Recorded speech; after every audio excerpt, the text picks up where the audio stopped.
Tender Trouble. Written and read by Gregory the Enterprising Steam Engine. Based on Twin Trouble and Love Me Tender. Donald and Douglas are Scottish twin engines. They're practical, peppery, and proud. They nearly always work together. One day, Donald and Douglas were chuffing through the countryside hauling a heavy load. Down the line, Trevor the traction engine had been struggling with a big cartload of hay. Crossing the tracks, the cart's wheels had broken off. Then Trevor heard a whistle. "Oh no!" Trevor cried. Donald could see the cart. "Stop!" he cried.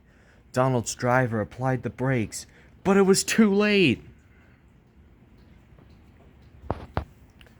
Luckily, no one was hurt. "Stop being pushy," Donald snapped. "Don't call me pushy," Douglas snapped back. "You shouldn't have pushed me into the car," huffed Donald. "You pulled me, I mean," argued Douglas. "Didn't I?" Did not. Did too." Before long, the track was cleared, and Donald and Douglas were on their way.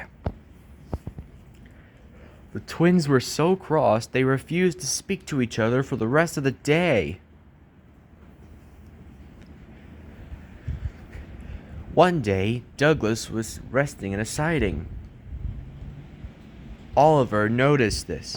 He heard about what happened between him and his twin and puffed up next to him. "Hello, Douglas," he said. "What's the matter?" "Me and Donald are just not speaking right now, that's all." "Oh, I see. Just quarrel between you two. When is it going to come to an end?" "Who knows," said Douglas. "Maybe someday. You never know."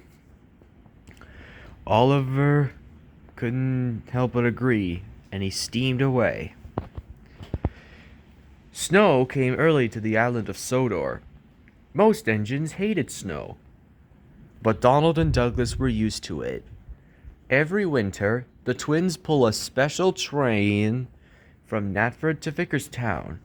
Donald would lead the train there, and Douglas would lead the train back. But today, the twins were in a very bad mood, so they decided to switch places.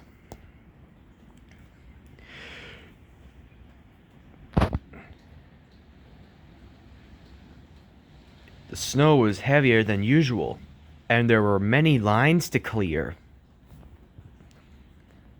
"Hey Douglas, how about we head down Edwards Branch Line?" I don't think so, Donald."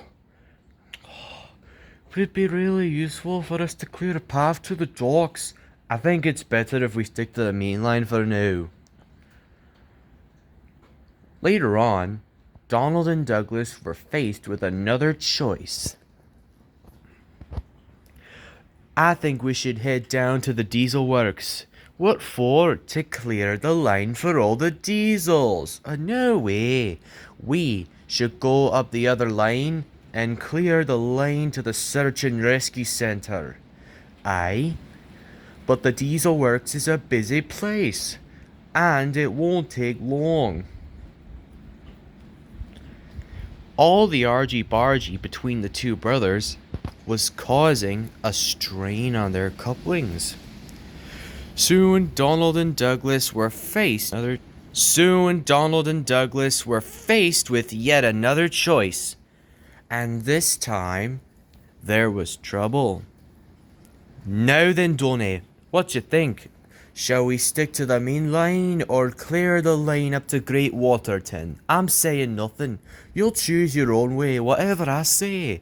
In fact, I wouldn't be surprised if you didn't just go and do the exact opposite of whatever I says. Wait, don't act like you're any different. You always do what you want to do, and that's all there is to. Didn't do too. Then stop pulling. I'm not pulling. You are." Hey, the big strong coupling between Donald and his tender was broken. Douglas had left Donald behind.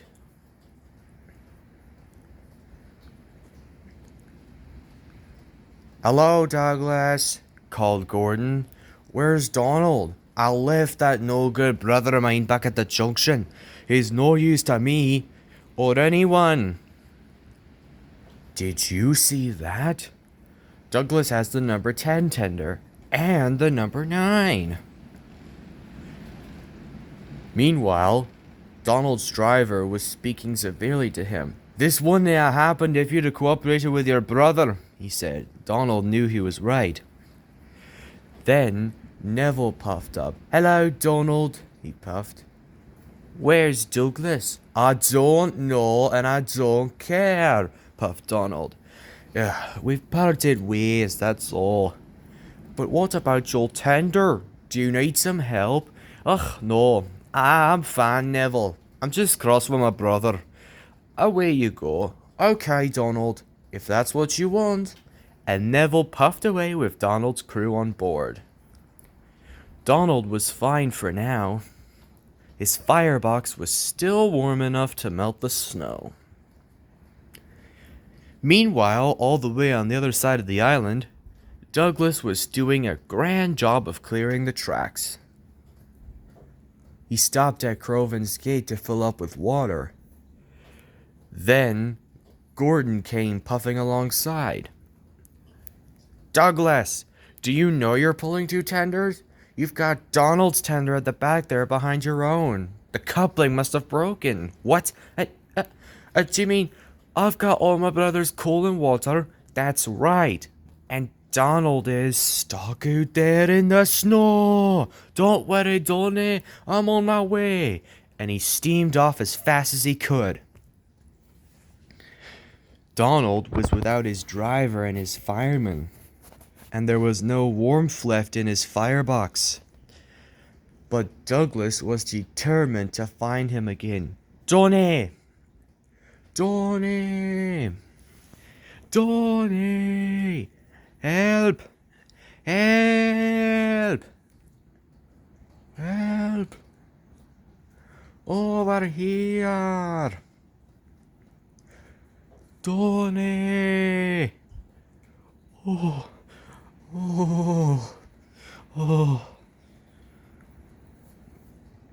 Meanwhile, Donald's crew were with Neville.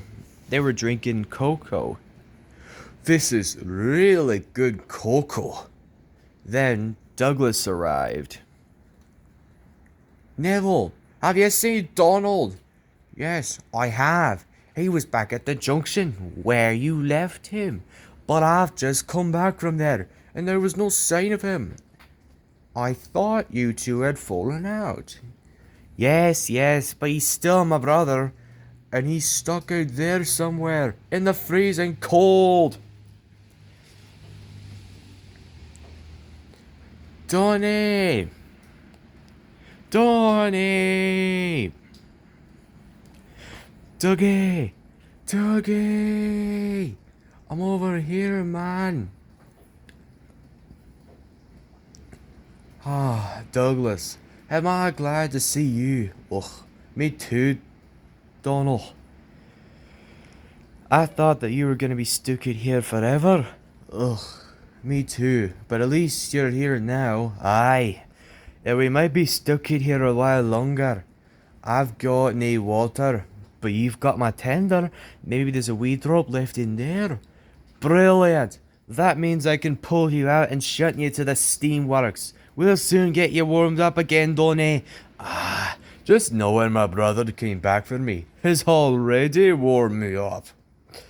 So Douglas's driver drained the coal from Donald's tender and poured it into Douglas's.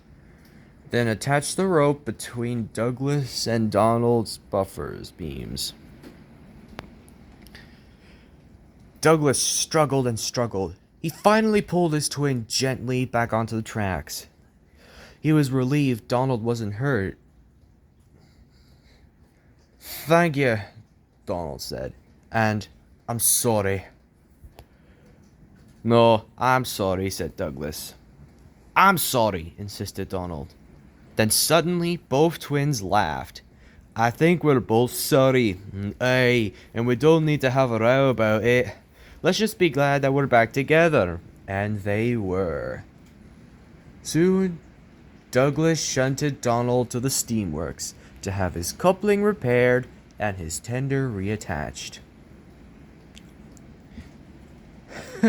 Trust you to run out of water. Ha! Well, at least I've got some coal. Some coal? You mean my coal? Like all brothers. Sometimes Donald and Douglas argue. You took your time getting here. Ah, when wished. But no matter how many times they fall out, Donald and Douglas always get back together again.